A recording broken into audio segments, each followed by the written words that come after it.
ദൈവനാമം മഹത്വപ്പെടട്ടെ. പ്രിയ ദൈവമക്കളെ, സ്നേഹിതരെ, സഹോദരങ്ങളെ, നമ്മൾ ഏതാനും ദിവസങ്ങളായി ബൈബിളിൽ നിന്നും ചില ആശയങ്ങൾ ചിന്തിച്ചുകൊണ്ടിരിക്കുകയാണ്. ഇത് കേൾക്കുന്നവരിൽ എനിക്കറിയാം ക്രൈസ്തവർ മാത്രമല്ല, ക്രൈസ്തവരുമുണ്ട്. അപ്പോൾ അവർക്ക് ഈ ആശയങ്ങൾ, ബൈബിളിനെ അടിസ്ഥാനമാക്കിയാൻ പറയുന്ന ആശയങ്ങൾ പൂർണ്ണമായും ചിലപ്പോൾ മനസ്സിലാക്കാൻ സാധിച്ചു എന്ന് വരികയില്ല, അതെനിക്കറിയാം. എങ്കിലും ഞാനിത് അടിസ്ഥാനമായി പറയുന്നത് സകല മനുഷ്യരിലും വ്യാപിച്ചു കിടക്കുന്ന ഒരു ദുരുപദേശമാണ്, തെറ്റായ ചിന്താഗതിയാണ്. മനുഷ്യൻ മരിച്ചാലും മരിക്കുന്നില്ല, അവൻ്റെ ആത്മാവ് അങ്ങനെ സ്ഥിരമായി ജീവിക്കുന്നു, അമർത്യതയിലാണ് എന്നുള്ളത്. അപ്പം അങ്ങനെ വിശ്വസിക്കുന്നതിൻ്റെ ദോഷം എന്ന് പറയുന്നത് ഇതിൽ നിന്നും മനുഷ്യൻ അനേകം അന്ധവിശ്വാസങ്ങൾ രൂപപ്പെടുന്നു. മാത്രമല്ല, മനുഷ്യനെ ഇന്നത്തെ മതങ്ങളും ഇവിടുത്തെ ആചാര്യന്മാരും എല്ലാവരും ഇതിൻ്റെ പേരിൽ അവരെ കബളിപ്പിക്കുക, അവരെ ചൂഷണം ചെയ്യുക. അപ്പം ഇതിൻ്റെ യഥാർത്ഥ സ്ഥിതി മനസ്സിലാക്കണം. രണ്ടാമത് ഞാൻ പറഞ്ഞു, മനുഷ്യവർഗത്തിന് വേണ്ടി ദൈവം ഒരുക്കുന്ന വലിയൊരു രക്ഷാകര പദ്ധതിയുണ്ട്. ആ പദ്ധതി, അതിനെക്കുറിച്ച് അടുത്ത ദിവസം ഞാൻ ആ ഭാഗത്തേക്ക് പ്രവേശിക്കും. അപ്പം ആ രക്ഷാകര പദ്ധതിയിൽ നാം മനസ്സിലാക്കുക, ഇവിടെ ക്രൈസ്തവനെന്നോ അല്ലാത്തവനെന്നോ യാതൊരു വ്യത്യാസവുമില്ല. ദൈവത്തിൻ്റെ മുൻപിൽ ഒരു മുഖപക്ഷവുമില്ല. നാം എല്ലാവരും ദൈവത്തിന് ഒരേ മാതാപിതാക്കളുടെ സന്തതികളാണ്. അപ്പൊ സകല മനുഷ്യർക്കും വേണ്ടിയാണ് അവൻ ഈ രക്ഷാകര പദ്ധതി ഒരുക്കിയിരിക്കുന്നത്. അപ്പോൾ ഇന്ന് പ്രയാസങ്ങൾ അനുഭവിക്കുന്നവർ, അനീതിയിൽ കൂടെ കടന്നു പോകുന്നവർ, കഷ്ടതകൾ അനുഭവിക്കുന്നവർ, അവർക്കെല്ലാം ഒരു വിടുതൽ, അവർക്കെല്ലാം ഒരു മോചനം അത് ലഭിക്കുമെന്നുള്ള കാര്യത്തിൽ യാതൊരു സംശയവുമില്ല. അപ്പൊ അതുകൊണ്ട് ഞാൻ പറയുന്നത്, ഇങ്ങനെ സകല മനുഷ്യർക്കും വേണ്ടി ദൈവം ഒരുക്കിയിരിക്കുന്ന ആ രക്ഷാ പദ്ധതി എന്താണെന്ന് മനസ്സിലാക്കാൻ ഈ മനുഷ്യനെ സംബന്ധിച്ച്, മനുഷ്യൻ ആരാണ് എന്നുള്ള കാര്യം നാം മനസ്സിലാക്കണം. ഇത് മനുഷ്യനെ സംബന്ധിച്ച് ഇത്രയും വ്യക്തമായി, മനുഷ്യന്റെ ഘടനയെ സംബന്ധിച്ച്, അവന്റെ സൃഷ്ടിയെ സംബന്ധിച്ച് ഇത്രയും കൃത്യമായി പ്രതിപാദിക്കുന്ന മറ്റൊരു മതഗ്രന്ഥങ്ങളുമില്ല. അതുകൊണ്ട് തന്നെയാണ് ഞാൻ ഈ ബൈബിളിനെ അടിസ്ഥാനമാക്കി തന്നെ നിങ്ങളോട് സംസാരിക്കുന്നത്. നമ്മൾ ഇന്നലെ സംസാരിച്ചു നിർത്തിയത് ഈ ആത്മാവ് എന്നുള്ള, അല്ലെങ്കിൽ മനുഷ്യന് നിന്നും വ്യത്യസ്തനായി ഒരു ആത്മാവ് അവനിൽ കുടികൊള്ളുന്നുവെങ്കിൽ, അവൻ മരണസമയത്ത് ആത്മാവ് നമ്മെ വിട്ടു പോവുകയാണെങ്കിൽ അവൻ എന്തിനാണ് ആ ആത്മാവ് അങ്ങനെ അവനെ വിട്ടു പോകുന്നത്? ഉടലെടുക്കുന്ന ചില പ്രത്യേക സാഹചര്യങ്ങളിൽ ആത്മാവിന് ഇവിടെ അവന്റെ ശരീരത്തിൽ വസിക്കാൻ പറ്റാതെ വരുന്നു. അതെന്തുകൊണ്ടാണ്? അതിനാണ് ചോദിച്ചത്. വെള്ളത്തിൽ മുങ്ങി മരിക്കുന്ന ഒരു വ്യക്തി അല്പസമയം വെള്ളത്തിൽ മുങ്ങിക്കിടന്നാൽ ആ ആത്മാവ് എന്തിനാണ് അവിടെ ഒന്നും വിട്ടു പോകുന്നത്? നമുക്കറിയാം, അവന് ശ്വാസം കിട്ടുന്നില്ല, ഓക്സിജൻ ലഭിക്കുന്നില്ല. പക്ഷെ ഈ ആത്മാവ് കടന്നു പോകുന്നത് ഓക്സിജൻ ഇല്ലാത്ത ഒരു ലോകത്തേക്കാ. അവിടെ പോയി ജീവിക്കാമെങ്കിൽ എന്തുകൊണ്ട് ഈ ശരീരത്തിൽ അവന് ജീവിച്ചുകൂടാ? അഗ്നിയിൽ തീപ്പൊള്ളലേറ്റു മരിക്കുന്ന ഒരു വ്യക്തി, ആ വ്യക്തിയുടെ ശരീരത്തിൽ നിന്നും ആത്മാവ് എന്തിനാ പോകുന്നത്? ഈ പ്രകാരം മരിക്കുന്ന ഒരു വ്യക്തി പാപിയാണെങ്കിൽ അവന്റെ ആത്മാവ് ഇന്നത്തെ മതവിശ്വാസങ്ങൾ അനുസരിച്ച് അവൻ എവിടെയാ? അവൻ നിത്യനരകത്തിലേക്കാ, ഒരു അഗ്നികുണ്ഡത്തിലേക്കാ പോകുന്നത്. അപ്പൊ ആ അഗ്നികുണ്ഡത്തിൽ നിത്യകാലവും വസിക്കാൻ അവന് സാധിക്കുമെങ്കിൽ എന്തുകൊണ്ട് അവൻ ഈ ശരീരത്തിൽ വസിച്ചുകൂടാ? ഇങ്ങനെയുള്ള കാര്യങ്ങളാണ് ഇന്നലെ നിങ്ങളുമായി ഞാൻ പങ്കുവെച്ചത്. ഇന്ന് ഈ ആത്മാവിനെ സംബന്ധിച്ച് തന്നെ ചില കാര്യങ്ങളിലൂടെ ഞാൻ അവസാനം പറഞ്ഞു. ആത്മാവെന്ന് പരിഭാഷപ്പെടുത്തിയിരിക്കുന്ന വാക്ക്, ഇത് രണ്ട് വാക്കുകളിൽ നിന്നാ. ഒന്ന് നെഷേമ, അതിന് ജീവശ്വാസം എന്നാ ഏറെയും ബൈബിൾ കാണുന്ന 24 തവണ എന്ന് പറഞ്ഞൊരു ജീവശ്വാസം. അപ്പൊ ഈ ജീവശ്വാസം മനുഷ്യർക്കും മൃഗങ്ങൾക്കും ഒരുപോലെയാണ്. ഒരേ ജീവശ്വാസമാണ് മനുഷ്യരിലും മൃഗങ്ങളിലും ഉള്ളത്. അപ്പോൾ മൃഗങ്ങളിൽ ജീവശ്വാസമുണ്ട്, മനുഷ്യരിലുമുണ്ട്. അപ്പൊ എങ്കിൽ മനുഷ്യൻ മാത്രം ആത്മാവും ആവുന്നതും, മനുഷ്യരിൽ മാത്രം ആത്മാവ് പ്രവേശിക്കുന്നതും മൃഗങ്ങളിൽ അതില്ലാതിരിക്കുന്നതും എങ്ങനെയാണ്? അപ്പൊ രണ്ടാമത്തെ വാക്കാണ് റൂഹ എന്നുള്ളത്. അപ്പൊ ഈ റൂഹ എന്നുള്ള വാക്കിന് ഏതാണ്ട് 12ഓളം അർത്ഥങ്ങൾ ബൈബിളിൽ കൊടുത്തിട്ടുണ്ട്. അതാണ് നാം മനസ്സിലാക്കേണ്ടത്. ആ അർത്ഥ വ്യത്യാസങ്ങൾ നാം മനസ്സിലാക്കുമ്പോൾ നമുക്ക് പല സംശയങ്ങൾക്കും ഒരു നിവാരണമാകും. അതിൽ എല്ലാ അർത്ഥങ്ങളിലേക്കും ഞാൻ പോകുന്നില്ല, സമയത്തിന്റെ പരിമിതി കൊണ്ട്. എന്നാൽ ഏതാനും വളരെ പ്രധാനപ്പെട്ട ചില അർത്ഥങ്ങളിലേക്ക് ഞാൻ ഇന്ന് നിങ്ങളുടെ ശ്രദ്ധയെ ക്ഷണിക്കുകയാണ്. ഒന്ന്, പ്രാണൻ എന്ന ഈ റൂഹ എന്നുള്ള പദത്തെ ആത്മാവ് എന്ന് പരിഭാഷപ്പെടുത്തിയിരിക്കുന്ന ആ റൂഹ എന്നുള്ള പദം നിരവധി തവണ പ്രാണൻ എന്ന് പരിഭാഷപ്പെടുത്തിയിട്ടുണ്ട്. ഈ റൂഹ എന്നുള്ള പദം 370 പ്രാവശ്യം, ഇതൊരു എബ്രായ പദമാണ് എന്ന് പറഞ്ഞാൽ പഴയ വേദപുസ്തകത്തിന്റെ പഴയ നിയമ ഭാഗങ്ങളിൽ വരുന്ന 370 പ്രാവശ്യം റൂഹ എന്നുള്ള വാക്ക് വന്നിട്ടുണ്ട്. അതിന് തുല്യമായിരിക്കുന്ന ഗ്രീക്ക് പദം അഥവാ ഈ പുതിയ നിയമ ഭാഷ ഗ്രീക്കിലാണ് എഴുതിയിരിക്കുന്നത്. ഇതിന് പറഞ്ഞ് ന്യൂമ എന്നാ പറയുന്നത്. 400ഓളം പ്രാവശ്യം ഈ ന്യൂമ എന്നുള്ള വാക്ക് ബൈബിളിൽ വന്നിട്ടുണ്ട്. അപ്പൊ 370 തവണ റൂഹ എന്നുള്ള പദം പഴയ നിയമത്തിലും 400 തവണ അതിന് തുല്യമായിരിക്കുന്ന ന്യൂമ എന്നുള്ള ഗ്രീക്ക് പദം പുതിയ നിയമത്തിലും വന്നിട്ടുണ്ട്. അപ്പൊ ഈ വാക്കുകളെയാണ് 12ലേറെ അർത്ഥങ്ങളിൽ ബൈബിൾ വിവക്ഷിക്കുന്നത്, അല്ലെ വിശദീകരിക്കുന്നത്. അപ്പൊ അതിന് പ്രധാനപ്പെട്ട ഒരർത്ഥം പ്രാണൻ എന്നുള്ളതാണ്. റൂഹ എന്നുള്ള പദം, ആത്മാവ് എന്ന് പരിഭാഷപ്പെടുത്തിയിരിക്കുന്ന റൂഹ എന്നുള്ള പദം പ്രാണൻ എന്ന് പരിഭാഷപ്പെടുത്തിയിരിക്കുക എത്രയോ ഇടങ്ങളിൽ. അതിൽ ഏതാനും ചില ഭാഗങ്ങൾ മാത്രം നിങ്ങളുടെ ശ്രദ്ധയിലേക്ക് ഞാൻ കൊണ്ടുവരികയാണ്. ഞാൻ പറഞ്ഞു, ഇത് ക്രിസ്തീയ സഹോദരങ്ങളൊക്കെ ആയിരിക്കും കൂടുതൽ ഈ രീതിയിൽ അത് പ്രയോജനപ്പെടുന്നത്. എങ്കിലും മറ്റുള്ള സഹോദരങ്ങളും അക്രൈസ്തവരായിരിക്കുന്ന സഹോദരങ്ങളും എന്നെ കേൾക്കുന്നുവെങ്കിൽ നിങ്ങൾ മനസ്സിലാക്കുക, ഈ വിശ്വാസത്തിന്റെ പൊള്ളത്തരങ്ങൾ കാണിക്കാൻ വേണ്ടി ഞാനിത് പറയുന്നത്. അപ്പോൾ സങ്കീർത്തനം 76-ാം സങ്കീർത്തനത്തിന്റെ 12-ാം വാക്യത്തിൽ പറയുന്നത്, അവൻ പ്രഭുക്കന്മാരുടെ പ്രാണനെ ഛേദിച്ചു കളയും. അപ്പൊ പ്രഭുക്കന്മാരുടെ പ്രാണനെ ഛേദിച്ചു കളയും. റൂഹ അല്ലെങ്കിൽ ആത്മാവ് എന്ന് പരിഭാഷപ്പെടുത്തിയിരിക്കുന്ന പദം റൂഹ എന്നുള്ള പദം. ഇപ്പൊ പ്രഭുക്കന്മാരുടെ പ്രാണനെ അവിടെ ആത്മാവ് എന്നാണ് പരിഭാഷപ്പെടുത്തിയിരുന്നതെങ്കിൽ അർത്ഥം എന്താ? അതിനെ ഛേദിച്ചു കളയും. അപ്പൊ അതിന്റെ അർത്ഥം ആത്മാവിന് ഛേദനമുണ്ട്, നാശമുണ്ടെന്ന്. അപ്പൊ ആത്മാവിന് നാശമില്ല എന്ന് പഠിപ്പിക്കുന്നത് തെറ്റാണ്. അവൻ പ്രഭുക്കന്മാരുടെ പ്രാണനെ, റൂഹായെ, ആത്മാവിനെ ഛേദിച്ചു കളയും. നീ എസെക്കിയേൽ പ്രവചനം 3-ാം അധ്യായം അതിന്റെ 19-20 വാക്യങ്ങളിൽ പറയുന്നത് ഇങ്ങനെയാണ്: എന്നാൽ നീ ദുഷ്ടനെ ഓർമ്മിപ്പിച്ചിട്ടും അവൻ തന്റെ ദുഷ്ടതയും ദുർമാർഗവും വിട്ടു പിരിയുന്നില്ല എങ്കിൽ അവൻ തന്റെ അകൃത്യത്തിൽ മരിക്കും. നീയോ നിന്റെ പ്രാണനെ രക്ഷിച്ചിരിക്കുന്നു എന്ന. നിന്റെ പ്രാണനെ അകൃത്യത്തിൽ നിന്നും വിട്ടുമാറുന്ന ഒരുവൻ. അപ്പൊ ദുഷ്ടൻ അതിൽ നിന്ന്, അകൃത്യത്തിൽ നിന്നും വിട്ടുമാറുന്നില്ല. എന്നാൽ നീതിമാനായ ഒരുത്തൻ, അവൻ അറിയാതെ ചെയ്യുന്ന ചില തെറ്റുകളും പാപങ്ങളും ഉണ്ട്. അത് അവനെ ബോധവൽക്കരിക്കുമ്പോൾ അവൻ അതിൽ നിന്നും വിട്ടുമാറുന്നുവെങ്കിൽ എന്ത് ചെയ്യും? നീ നിന്റെ പ്രാണനെ രക്ഷിച്ചിരിക്കുന്നു. അപ്പൊ ആ പ്രാണൻ എന്നുള്ള റൂഹ എന്നുള്ള വാക്കാ. ഞാൻ വീണ്ടും പറയുന്നു, ആത്മാവെന്ന് പരിഭാഷപ്പെടുത്തിയിരിക്കുന്ന റൂഹ എന്നുള്ള പദമായി ഇവിടെ പ്രാണൻ എന്ന് പരിഭാഷപ്പെടുത്തിയിരിക്കുന്നത്. വീണ്ടും മർക്കോസിന്റെ സുവിശേഷം പുതിയ നിയമത്തിൽ 15-ാം അധ്യായം 37-ാം വാക്യത്തിൽ ഇങ്ങനെയാ പറയുന്നത്: യേശു ഉറക്ക നിലവിളിച്ചു പ്രാണനെ വിട്ടു. അവിടെ ന്യൂമ എന്നുള്ള പദം, യേശു ഉറക്ക നിലവിളിച്ച് പ്രാണനെ വിട്ടു. റൂഹ, ന്യൂമയെ വിട്ടു, ആത്മാവിനെ വിട്ടു എന്ന് പറഞ്ഞാൽ എന്താ? അവൻ മരണത്തിന് കീഴടങ്ങിയെന്ന അർത്ഥം. അപ്പൊ അവന്റെ ജീവൻ അവന് നഷ്ടമായി. അവൻ ജീവനിൽ നിന്നും അവൻ മാറ്റപ്പെട്ടു. ജീവന്റെ ദേശത്ത് നിന്നും അവൻ മാറ്റപ്പെട്ടു എന്ന അതിന്റെ അർത്ഥം. ഉൽപ്പത്തി പുസ്തകം തന്നെ, ഞാൻ പഴയത്തിലേക്ക് വീണ്ടും വരിക, 9-ാം അധ്യായം 4-ാം വാക്യം ഇങ്ങനെയാണ്: പ്രാണനായിരിക്കുന്ന രക്തത്തോടുകൂടി മാത്രം മാംസം തിന്നരുത്. അപ്പൊ അവിടെ രക്തം ഭക്ഷിക്കരുത് എന്ന് ദൈവം ഇസ്രായേലിന് ഒരു നിയമം കൊടുത്തു. എന്തുകൊണ്ടാ?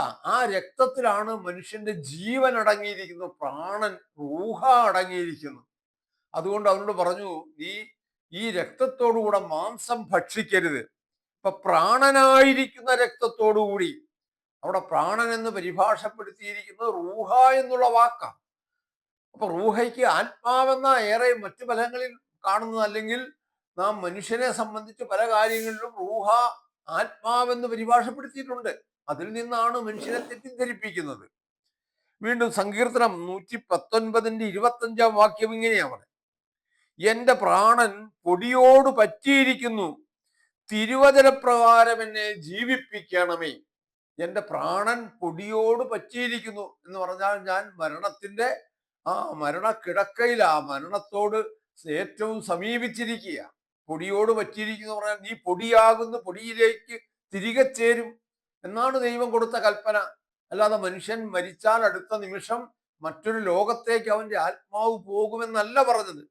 നമുക്ക് ഉൽപ്പത്തി പുസ്തകം 3-ാം അധ്യായത്തിൽ കാണാൻ സാധിക്കും. ആദാമിനോട് പറയുക, ആദാമിനെ വിളിച്ചു വരുത്തി ഒരു ന്യായവിസ്താരം നടത്തുന്നു ദൈവം. അപ്പൊ ആദാമിനോട് ചോദിച്ചു, ഞാൻ കൽപ്പിച്ച എന്റെ കൽപ്പന നീ ലംഘിച്ചുവോ? ആദാം സമ്മതിച്ചു, ഞാൻ കൽപ്പന ലംഘിച്ചു. അപ്പോൾ ദൈവം പറഞ്ഞു, എങ്കിൽ ഞാൻ നൽകിയ ശിക്ഷ ഇവിടെ വിധിക്കുകയാണ്. നീ പൊടിയാകുന്നു, പൊടിയിലേക്ക് തിരികെ ചേരും. അപ്പൊ ദൈവം പറഞ്ഞു മനുഷ്യൻ പൊടിയാണെന്ന്. പക്ഷെ നമ്മുടെ മത പണ്ഡിതരാ പറയുന്ന മനുഷ്യൻ പൊടിയല്ല, മനുഷ്യൻ ആത്മാവാണ്. ഇത് പിശാചാ പറഞ്ഞേ. നീ ദൈവത്തെ പോലെ ആയിത്തീരുമെന്ന് പറഞ്ഞത് പിശാചാ. നീ മരിക്കയില്ല, നിശ്ചയം നീ ദൈവത്തെ പോലെ ആകും. ദൈവം ആത്മാവാണ്. അപ്പൊ ദൈവത്തെ പോലെ ആകുമെന്ന് പറയുമ്പോൾ നീ ആത്മാവായി മാറുമെന്നാ പറഞ്ഞത്. അപ്പൊ ഇവിടെ എന്തു പറയുന്നു? നീ എന്റെ പ്രാണനെ എന്റെ പ്രാണൻ പൊടിയോട് പറ്റിയിരിക്കുന്നു, തിരുവചനപ്രകാരം എന്നെ ജീവിപ്പിക്കണം. മറ്റൊരു വാക്യം 16-ാം സങ്കീർത്തനത്തിൽ ഇങ്ങനെ: നീ എന്റെ പ്രാണനെ പാതാളത്തിൽ വിട്ടുകളഞ്ഞില്ല. നോക്കുക, ഇത് യേശുവിനെ സംബന്ധിച്ചുള്ള ഒരു പ്രവചനമാണ്. നീ എന്റെ പ്രാണനെ പാതാളത്തിൽ വിട്ടുകളഞ്ഞില്ല, അല്ലെങ്കിൽ എന്റെ ആത്മാവിനെ പാതാളത്തിൽ വിട്ടുകളഞ്ഞില്ല. പക്ഷെ എന്താ? യേശു 3-ാം നാൾ ഉയർത്തെഴുന്നേറ്റു. ഞാൻ ആദ്യ ഭാഗത്ത് പറഞ്ഞിരുന്നു, മനുഷ്യന്റെ പ്രത്യാശ എന്ന് പറയുന്നത് അവന് ഒരു നാളിൽ അവന് ഉയർത്തെഴുന്നേറ്റ് അവൻ ഈ ജീവനിലേക്ക് മടക്കി കൊണ്ടുവരും ദൈവം. അപ്പൊ ആ ഉയർത്തെഴുന്നേൽപ്പ് എന്ന് പറയുന്ന ഒരൊറ്റ പ്രത്യാശയാ മനുഷ്യനുള്ളത്. അപ്പൊ യേശു അതിനു മുന്നോടിയായി യേശു മരിച്ചു, അവൻ പുനരുത്ഥാനം പ്രാപിച്ചു, ഉയർത്തെഴുന്നേറ്റു. അവന്റെ പ്രാണനെ പാതാളത്തിൽ വിട്ടുകളഞ്ഞില്ല. ഈ പാതാളം എന്നുള്ളതിന് ഷിയോൽ എന്നുള്ളൊരു എബ്രായ പദമാണ് ഉപയോഗിച്ചിരിക്കുന്നത്. ശവക്കുഴി എന്നതിന്റെ അർത്ഥം. ഈ വാക്കിനെയും നിരവധി ഭാഗങ്ങളിൽ അത് തെറ്റായി വ്യാഖ്യാനിച്ച് മനുഷ്യൻ പോകുന്നുണ്ട്. അപ്പൊ നീ എന്റെ പ്രാണനെ എവിടെ വിട്ടുകളഞ്ഞില്ല? ഷിയോലിൽ വിട്ടുകളഞ്ഞില്ല. ഷിയോൽ എന്ന് പറഞ്ഞാൽ ശവക്കുഴി എന്നാണ്. 31 പ്രാവശ്യം ഈ പദം വേദപുസ്തകത്തിൽ ശവക്കുഴി എന്ന് പരിഭാഷപ്പെടുത്തിയിട്ടുണ്ട്. ഷിയോൽ എന്നുള്ള പദം നാം നോക്കുക. അപ്പൊ ഇതേ പദത്തെ പാതാളം എന്ന് പരിഭാഷപ്പെടുത്തിയിട്ടുണ്ട്. അത് 31 പ്രാവശ്യമാണ്. അപ്പൊ ഈ പാതാളം എന്ന് പരിഭാഷപ്പെടുത്തി അതേ വാക്കിനെ തന്നെ ശവക്കുഴി എന്നും പരിഭാഷപ്പെടുത്തി. അത് പരിഭാഷാകർത്താക്കൾ മനുഷ്യന് കൺഫ്യൂഷൻ ഉണ്ടാക്കുന്നതാണ്. അതുകൊണ്ട് ഞാൻ ആ ഭാഗത്തേക്ക് ഇപ്പം വിട്ടുപോവുകയാണ്. അപ്പൊ നീ എന്റെ പ്രാണനെ പാതാളത്തിൽ വിട്ടുകളഞ്ഞില്ല. പിന്നെ അടുത്ത വാക്യം 1 രാജാക്കന്മാർ 17-21: എന്റെ ദൈവമേ, ഈ കുട്ടിയുടെ പ്രാണൻ അവനിൽ മടങ്ങി വരേണമേ. കുട്ടിയുടെ പ്രാണൻ അവനിൽ മടങ്ങി വന്നവൻ ജീവിച്ചു. അപ്പൊ ഇവിടെ കുട്ടിയുടെ പ്രാണൻ മടങ്ങി വന്നു എന്ന് പറയുന്നത് അവനിലെ ആ നെഫേഷ് എന്നൊരു പദമാണ് അവിടെ വെച്ചിരിക്കുന്നത്. അവൻ മടങ്ങി വന്ന് അവൻ ജീവിച്ചു. ആ വാക്യത്തോട് ചേർന്ന് പറയാം: ദീനം കടുത്തിട്ട് അവനിൽ ശ്വാസം ഇല്ലാതെയായി എന്നാ പറയുന്നത്. ഇനി അടുത്തൊരർത്ഥം, ഈ റൂഹ എന്നുള്ള പദത്തിന് കൊടുത്തിരിക്കുന്ന മറ്റൊരർത്ഥം, അത് ഇൻവിസിബിൾ പവർ എന്ന, അദൃശ്യമായിരിക്കുന്ന ഒരു ശക്തി എന്ന, ഇൻവിസിബിൾ പവർ. ഉൽപ്പത്തി പുസ്തകം, അതായത് വേദപുസ്തകത്തിന്റെ ആദ്യ പുസ്തകമായിരിക്കുന്ന ഉൽപ്പത്തി പുസ്തകം 1-ാം അധ്യായം തുടങ്ങുന്നത് ആദിയിൽ ദൈവം ആകാശവും ഭൂമിയും സൃഷ്ടിച്ചു. ഭൂമി പാഴും ശൂന്യവുമായിരുന്നു. ദൈവത്തിന്റെ ആത്മാവ് വെള്ളത്തിന്മീതെ പരിവർത്തിച്ചു കൊണ്ടിരുന്നു എന്ന. അപ്പൊ ഈ സൃഷ്ടിവേല എങ്ങനെയാ ദൈവം നിർവഹിച്ചത്? അത് ദൈവത്തിന്റെ ശക്തി കൊണ്ടാണ്. ആ ശക്തി സ്വരൂപനായിരിക്കുന്ന ദൈവം. അതുകൊണ്ട് അവിടെ ദൈവത്തെ വിശേഷിപ്പിക്കുന്നത് ഏലോഹീം എന്നുള്ള ആ പദം കൊണ്ടാ ദൈവത്തെ അവിടെ കാണിക്കുന്നത്. ഏലോഹീം എന്ന് പറഞ്ഞാൽ ശക്തിയുള്ളവനെന്നാ. ശക്തിയുള്ള എന്തിനേയും ഏലോഹീം എന്ന് വിളിക്കാം. അപ്പൊ ആ വെള്ളത്തിന്മീതെ ദൈവത്തിന്റെ ആത്മാവ് പരിവർത്തിച്ചു കൊണ്ടിരുന്നു. അതൊരു ഇൻവിസിബിൾ പവറാണ്. കാറ്റ് ഇൻവിസിബിളാ, നമുക്ക് കാറ്റിനെ കാണാൻ സാധിക്കുകയില്ല. പക്ഷെ കാറ്റ് ഈ ഇലകൾ അനങ്ങുമ്പോൾ നമുക്കറിയാം ഇവിടെ കാറ്റുണ്ടെന്ന്. വായു അതിവിടെ ഉണ്ട് നമുക്കറിയാം. പല സാഹചര്യങ്ങൾ കൊണ്ട് നമുക്ക് കാണാൻ പറ്റില്ല. നാം ദർശിച്ചതിന് ശേഷം ദർശനം കൊണ്ടല്ല നാം കാറ്റിനെ തിരിച്ചറിയുന്നത്. അപ്പൊ ഇത് റൂഹ എന്നുള്ള പദമാ, ഒരു ഇൻവിസിബിൾ പവറാ. അപ്പൊ റൂഹായുടെ അതിന്റെ മൂല അർത്ഥം അല്ലെങ്കിൽ ധാത്വാർത്ഥം എന്ന് പറയുന്നത് ഒരു ഇൻവിസിബിൾ പവർ എന്നുള്ളതാണ്. അപ്പൊ ഇവിടെ നാം കാണുന്ന വീണ്ടും മറ്റൊരു വേദഭാഗത്ത് പറയുക, സംഖ്യാപുസ്തകം 11-ാം അധ്യായം അതിന്റെ 17-ാം വാക്യത്തിൽ ഇവിടെ മോശയെ കുറിച്ച് പറയാ. മോശയുടെ ആത്മാവിൽ കുറെ എടുത്ത് അവൻ 70 പുരുഷന്മാർക്ക് കൊടുത്തു എന്നാ പറയുന്നത്. സംഖ്യാപുസ്തകം 11-ാം അധ്യായത്തിന്റെ 17-ാം വാക്യത്തിൽ മോശയുടെ ആത്മാവിൽ കുറെ എടുത്ത് അവൻ 70 പുരുഷന്മാർക്ക് കൊടുത്തു.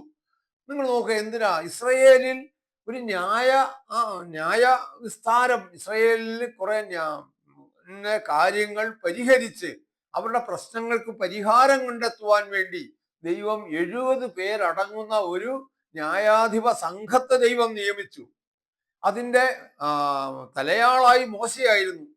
അപ്പൊ ഇങ്ങനെ ഇസ്രയേലിന്റെ മേൽ ഒരു ന്യായവിസ്താരം നടത്തുവാൻ കേവലം മാനുഷികമായിരിക്കുന്ന ബുദ്ധി കൊണ്ടോ ശക്തി കൊണ്ടോ അല്ല, അതിന് ദൈവത്തിന്റെ ശരിയും തെറ്റും തിരിച്ചറിയാൻ ഇന്നത്തെ നമ്മുടെ സമൂഹം പോലെ അല്ല, ഇന്നത്തെ നമ്മുടെ ഭരണകർത്താക്കളെ പോലെ അല്ല. കൃത്യമായി നീതി ലഭിക്കേണ്ടവന് നീതി ലഭിക്കണം. ഒരുത്തനും അവിടെ അനീതി ചെയ്യുന്ന ഒരുത്തനും അവൻ ശിക്ഷിക്കപ്പെടാതെ പോകാൻ പാടില്ല. അപ്പൊ നീതിയെ നീതിയായും അനീതിയെ അനീതിയായും കാണണം. ഇന്നത്തെ നമ്മുടെ ഭരണകർത്താക്കൾക്കെല്ലാം ഇത് വലിയ മാതൃകയാണ്. അപ്പൊ അതുകൊണ്ട് എന്ത് ചെയ്തു? മോശയെ സഹായിക്കാൻ വേറെ 70 പുരുഷന്മാരെ ആക്കി വെച്ചു. എന്നിട്ട് മോശയ്ക്ക് ദൈവം കൊടുത്ത ആ ജ്ഞാനവും ആ ശക്തിയും ആ ബുദ്ധിയും ആ വിവേക ബുദ്ധിയും ഈ 70 പേർക്ക് കൂടി ദൈവം കൊടുത്തു. അതുകൊണ്ടാ പറഞ്ഞ മോശയുടെ ആത്മാവിൽ കുറെ എടുത്ത് 70 പേർക്ക് കൊടുത്തു. ഇത് നോക്കുക, അവിടെ റൂഹ എന്നാ പറഞ്ഞിരിക്കുന്നത്. ഇത് നമ്മിലുള്ള ഒരു മറ്റൊരു വ്യക്തിയാണെങ്കിൽ ഇതെങ്ങനെ പകുത്തു കൊടുക്കാൻ സാധിക്കും? ഇനി നമുക്ക് മറ്റൊരു അനുഭവം കാണാം. എലീശ എന്ന് പറയുന്ന ഒരു പ്രവാചകൻ ഉണ്ടായിരുന്നു. ആ പ്രവാചകൻ പറയുക, ഏലിയാവ് എന്ന് പറയുന്ന ഒരു പ്രവാചകന്റെ ശിഷ്യനായിരുന്നു എലീശ. അപ്പൊ ഈ എലീശ പറയുക, എനിക്ക് ഏലിയാവിന്റെ മരണകാലം അടുത്തപ്പോൾ എലീശ പറയുക, എനിക്ക് ഏലിയാവിന്റെ ആത്മാവിൽ ഇരട്ടി പങ്കെനിക്ക് ലഭിക്കണമെന്നാ ദൈവത്തോട് പ്രാർത്ഥിക്കുന്നത്. അപ്പൊ ഏലിയാവ് എങ്ങനെയാണ് പ്രവചന വേല ചെയ്തത്, പ്രവാചക പ്രവൃത്തി ചെയ്തത്, അതിനേക്കാൾ ശ്രേഷ്ഠകരമായി ചെയ്യത്തക്കവണ്ണം ഏലിയാവിന്റെ ആത്മാവിന്റെ ഇരട്ടി പങ്കെനിക്ക് നൽകണം. അപ്പൊ ഇതൊരു ഇൻവിസിബിൾ പവറാണ്. ആ ഏലിയാവിന് ലഭിച്ച മനഃശക്തിയാണ്, ആ വിശേഷ ബുദ്ധിയും വിവേകവുമാണ് ദൈവത്തിന്റെ അരുളപ്പാടുകൾ ഗ്രഹിക്കുവാൻ തക്കവണ്ണം, ആ പ്രവചനങ്ങൾ ഗ്രഹിക്കുവാൻ തക്കവണ്ണം അവനുണ്ടായ ജ്ഞാനം. അത് ഈ ലോകത്തിന്റെ ജ്ഞാനമല്ല. അതാ നമുക്ക് കാണാൻ സാധിക്കുന്നത്. ഇനി ന്യായാധിപന്മാരുടെ പുസ്തകം 3-ാം അധ്യായത്തിൽ ഇങ്ങനെ പറയുന്നത്, 10-ാം, യഹോവ കാലേബിന്റെ അനുജനായ കെനസിന്റെ മകൻ ഒത്നിയേലിനെ ഇസ്രയേൽ മക്കൾക്ക് രക്ഷകനായി എഴുന്നേൽപ്പിച്ചു. അവന്റെ മേൽ യഹോവയുടെ ആത്മാവ് വന്നു. അപ്പൊ യഹോവയുടെ ആത്മാവ് അവന്റെ മേൽ വന്നു. ഇസ്രയേലിന് രക്ഷകനായി ഒരു ന്യായാധിപനെ എഴുന്നേൽപ്പിച്ചപ്പോൾ അവന്റെ മേൽ യഹോവയുടെ ആത്മാവ് വന്നു എന്ന്. അപ്പൊ നാം ജനിക്കുമ്പോ തന്നെ നമ്മുടെ മേൽ ദൈവത്തിന്റെ ആത്മാവ് നമ്മിൽ ഉണ്ട് എങ്കിൽ, ജനനത്തിങ്കൽ തന്നെ നമ്മിൽ പകർന്നു ലഭിക്കുന്നത് ദൈവത്തിന്റെ ആ ആത്മാവാണെങ്കിൽ, ഒരു ഭാഗമാണെങ്കിൽ, പിന്നെ എന്തിനാ ഒത്നിയേലിന്റെ മേൽ ദൈവത്തിന്റെ ആത്മാവ് വന്നു എന്ന് പറയുന്നതിന് എന്തർത്ഥമുള്ള? ഇതിനോടകം തന്നെ ഒത്നിയേലിന് ദൈവത്തിന്റെ ആത്മാവില്ലേ? അപ്പൊ അതിന്റെ അർത്ഥം എന്താ എന്ന് നിങ്ങളൊന്ന് ചിന്തിക്കുക. ഇനി നമുക്ക് ഏലിയാവിന്റെ കാര്യം പറഞ്ഞു. ഏലിയാവിനെ ചുഴലിക്കാറ്റിൽ എടുത്തുകൊണ്ടുപോയി എന്നാ പറയുന്നത്. അതൊരു ഇൻവിസിബിൾ പവറാണ്. യഹോവയുടെ ആത്മാവ് ഏലിയാവിനെ എടുത്തുകൊണ്ടുപോയി ചുഴലിക്കാറ്റിൽ. അപ്പൊ അതൊരു ഇൻവിസിബിൾ പവർ. ഞാൻ പുതിയ നിയമത്തിലേക്ക് വന്നാൽ നമുക്ക് കാണാൻ പറ്റും, കർത്താവിന്റെ ആത്മാവ് ഫിലിപ്പോസിനെ എടുത്തുകൊണ്ടുപോയി എന്നാ പറയുന്നത്.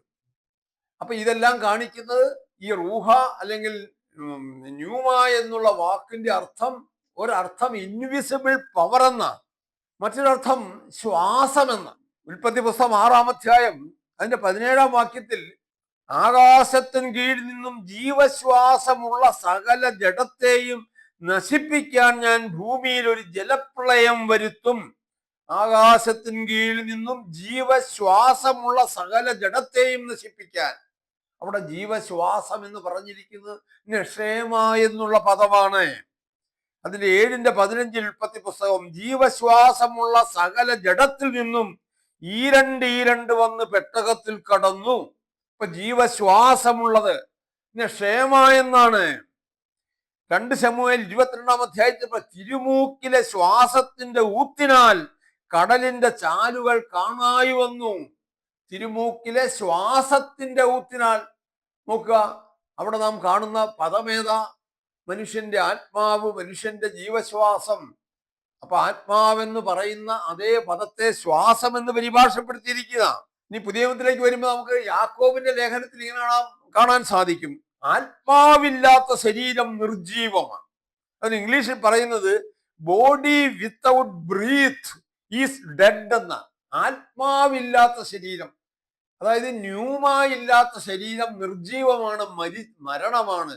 അതിന് പരിഭാഷപ്പെടുത്തി ഇംഗ്ലീഷിൽ വെച്ചിരിക്കുന്ന വിത്തൗട്ട് ബ്രീത്ത് എന്നാണ്. നമ്മുടെ ശ്വാസം ഒരു ശരീരത്തിൽ ഇല്ലാതെ പോയാൽ ഒരു ശവമായി മാറി, അവൻ മരിച്ചു എന്നാണ്. വളരെയേറെ വാക്യങ്ങൾ അല്ലെങ്കിൽ അർത്ഥങ്ങൾ നിങ്ങളുടെ മുമ്പിൽ എനിക്ക് തരാനുണ്ട്. ദ റൈറ്റ് ടു ലിവ്, ജീവിക്കാനുള്ള അവകാശം, അല്ലെങ്കിൽ ദ പ്രിവിലേജ് ടു ലിവ്. ഇത് ഈ അർത്ഥത്തിലെല്ലാം ആത്മാവെന്ന പദം പ്രയോഗിച്ചിട്ടുണ്ട്. സംഖ്യാപുസ്തകം 16-ാം അധ്യായത്തിൽ പറയുക, സർവ്വജനത്തിന്റെയും ആത്മാക്കൾക്ക് ഉടയവനായ ദൈവമേ എന്ന. സർവ്വജഡത്തിന്റെയും ആത്മാക്കൾക്ക് ഉടയവനായ ദൈവം.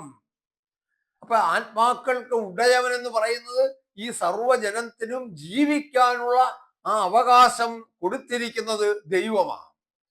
അങ്ങനെയാണ് ആത്മാക്കളുടെ ഉടയവനവനാകുന്നത്. ഇനി സഭാപ്രസംഗിയിൽ പറയുക, പൊടി പണ്ടായിരുന്നത് പോലെ പൊടിയിലേക്ക് മടങ്ങും, ആത്മാവ് അതിനെ നൽകിയ ദൈവത്തിങ്കലേക്ക് പോകും. പൊടി പണ്ടായിരുന്നത് പോലെ പൊടിയിലേക്ക് മടങ്ങും, ആത്മാവ് അതിനെ നൽകിയ ദൈവത്തിങ്കിലേക്ക് പോകും. അപ്പൊ നിങ്ങൾക്ക് സംശയം തോന്നാം, ആത്മാവ് ദൈവത്തിങ്കിലേക്കല്ലേ പോകാം? മരണശേഷം മരിച്ചു കഴിഞ്ഞാൽ മനുഷ്യന് ആത്മാവില്ല, അല്ലെങ്കിൽ മനുഷ്യൻ തന്നെയാണ് ആത്മാവ്, മരിച്ചു കഴിഞ്ഞാൽ എങ്ങോട്ടും പോകുന്നില്ല എന്ന് പറയുന്നത് എന്തുകൊണ്ടാണ്? ഇത് വേദപുസ്തകത്തിലെ വാക്യമല്ലേ? ആത്മാവ് അതിനെ നൽകിയ ദൈവത്തിങ്കിലേക്ക് പോകുമെന്ന് പറയുന്നത്.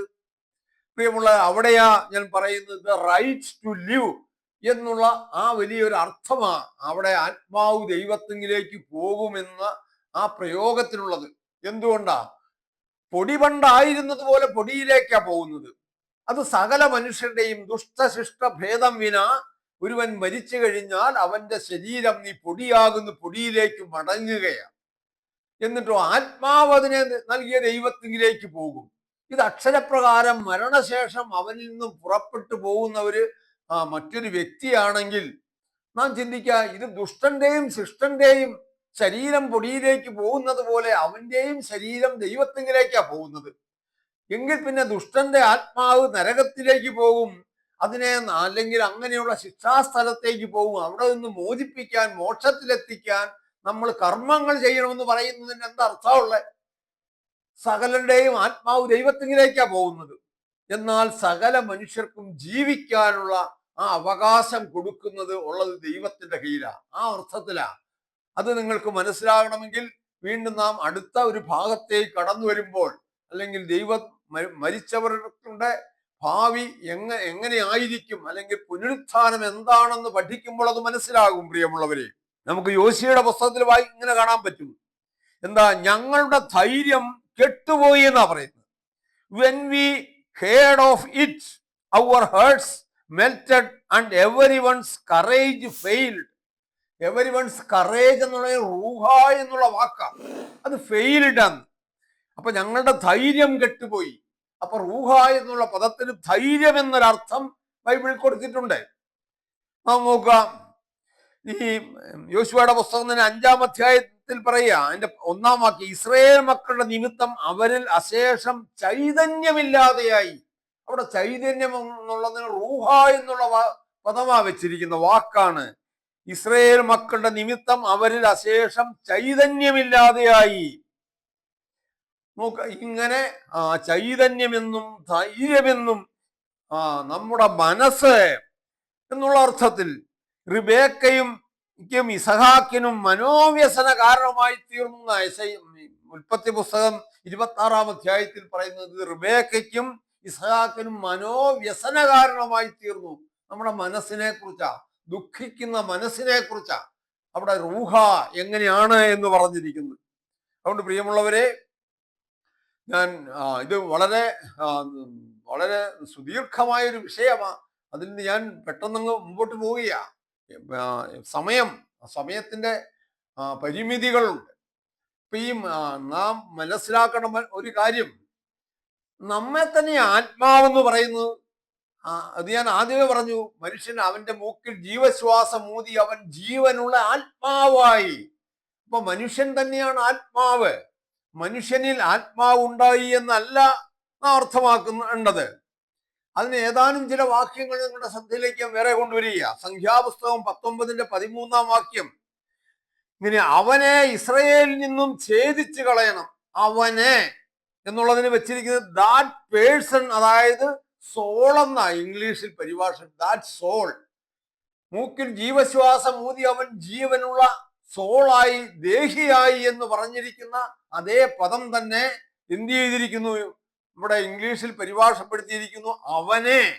അതായത് that person must be cut off from Israel. അവനെ ഇസ്രയേലിൽ നിന്നും ഛേദിച്ചു കളയണം.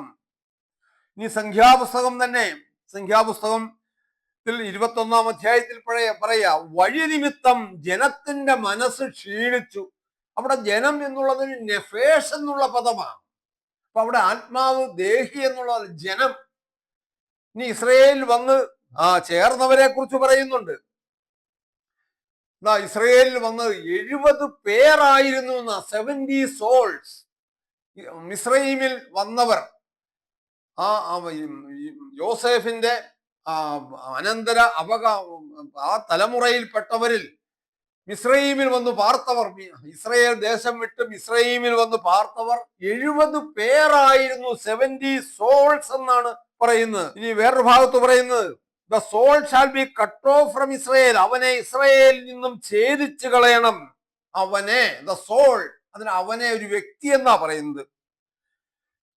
അപ്പോസ്തല പ്രവർത്തികൾ പറയാ, 3-ാം അധ്യായം 23-ാം വാക്യം, ആ പ്രവാചകന്റെ വാക്ക് കേൾക്കാത്ത ഏവനും ജനത്തിന്റെ ഇടയിൽ നിന്നും ഛേദിക്കപ്പെടും. അപ്പൊ ഏവനും എന്നുള്ളത് ദാറ്റ് സോൾ എന്നാണ് പറയുന്നത്. ഇതാ നാം മനസ്സിലാക്കേണ്ടത്. അതുകൊണ്ട് വീണ്ടും ഇപ്പൊ ദാവീദ് ചോദിക്കുക, എന്റെ ആത്മാവേ നീ ഉള്ളിൽ വിഷാദിച്ച് ഞരങ്ങുന്നത് എന്ത് എന്ന് ദാവീദ് ചോദിക്കുമ്പോൾ, ദാവീദിൽ നിന്നും വ്യത്യസ്തനായ ഒരു വ്യക്തി ദാവീദിൽ കുടികൊള്ളുന്നു എന്നാണോ? എന്റെ ആത്മാവേ നീ ഉള്ളിൽ വിഷാദിച്ച് ഞരങ്ങുന്ന എന്തെന്ന് ചോദിച്ചാൽ, ആ വിഷാദം നമ്മുടെ മനസ്സിനാ, ആ വ്യക്തിക്കാ. മനസ്സ് വിഷാദിച്ചാൽ ദാവീദാണ് വിഷാദിക്കുന്നത്.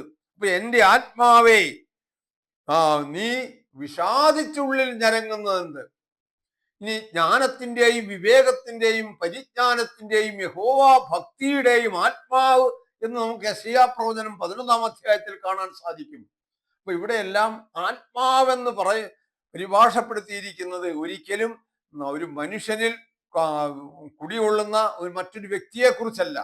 ഇത് ഞാൻ അതുകൊണ്ട് ഇത്രയും കാര്യങ്ങൾ പറഞ്ഞുകൊണ്ട് ഈ വിഷയം ഞാൻ ഇവിടെ അവസാനിപ്പിക്കുകയാണ്. അടുത്തതായി സുവിശേഷം എന്നുള്ള ഒരു വിഷയം നിങ്ങളുടെ ശ്രദ്ധയിലേക്ക് കൊണ്ടുവരുവാനാണ് ഞാൻ ആഗ്രഹിക്കുന്നത്. നാളെ ആ ഒരു വിഷയം, ഇത് ആർക്കൊക്കെ വേണ്ടിയാണ് ഈ സുവിശേഷം അല്ലെങ്കിൽ നല്ല വർത്തമാനം ആർക്കൊക്കെ വേണ്ടിയാണ് ദൈവം ഒരുക്കിയിരിക്കുന്നത്, ആര് കേൾക്കണം, അല്ലെങ്കിൽ നമുക്ക് ഒരുക്കിയിരിക്കുന്ന നല്ല വർത്തമാനം എന്താണ്?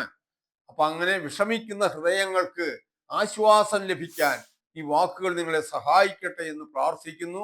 ഒരിക്കൽ കൂടെ ദൈവസന്നിധിയിൽ വിനയപൂർവ്വം പ്രാർത്ഥനാപൂർവം ഞാൻ എൻ്റെ വാക്കുകൾ ഉപസംഹരിക്കുന്നു.